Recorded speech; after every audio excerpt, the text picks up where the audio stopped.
தாய்க்கிழவி வெற்றி கொண்டாட்டம். முதல்ல இந்த படத்துக்கு இவ்வளவு பெரிய வரவேற்பும் வெற்றியும் கொடுத்த தமிழக மக்கள் எல்லாருக்கும் எங்களுடைய மனமார்ந்த நன்றிகள். அங்கே நான் சிவா சொன்ன மாதிரி ஃபீட்பேக் பார்க்க போனது, இங்கே இவங்க என்ஜாய் பண்ணிட்டாங்கன்னா இதுதான் தமிழ்நாடு ஃபுல்லாக நடக்க போகுது அப்படின்றது தான் அன்னைக்கு நான் பார்க்கறதுக்காக நான் துடிச்சிட்டே இருந்தது. இந்த படத்தை பண்ணியே ஆகணும் அப்படிங்கிறது. அண்ட் அந்த சீன் சொன்ன உடனே, சிவா நீ பயங்கரமான ஆலியா, கதை சொல்லும்போது ரொம்ப சாஃப்டா அப்படிதான் இருக்கும். கதை சொல்லும்போது ரொம்ப ரொம்ப ரொம்ப தூரத்துல இருந்தாலும் இந்த கதை கேட்கவே கேட்காது, பக்கத்துல போய் தான் கேட்கணும். ஏன்னா இந்த சினிமாவும் படங்கள் பண்ணிக்கிட்டே இருக்கும்போது விமர்சனங்கள்லாம் சில இது வந்துட்டே இருக்கும்போது நம்மளை அது குழப்பி விட்டுரும். எனக்கு அது நடந்திருக்காது.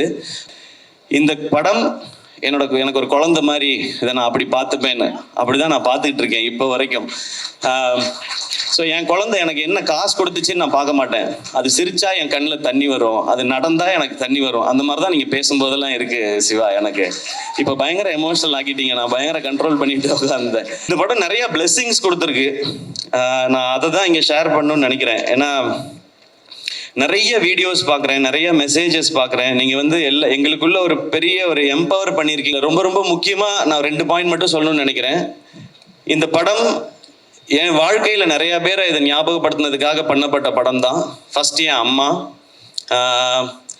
17 வயசில் எல்லாருக்கும் ஏற்கனவே சொன்னதான் இன்னொரு முறை சொல்லணும்னு நினைக்கிறேன். அப்பா இறந்த பிறகு அவங்களுக்கு தெரிஞ்ச வகையில் அந்த குடும்பத்துக்குள்ளே இருக்க காசெல்லாம் பத்திரப்படுத்தி சேர்த்து வச்சு படிக்க வச்சு என்னையும் அக்காவையும் படிக்க வச்சு கல்யாணம் பண்ணி வச்சு பண்ணாங்க.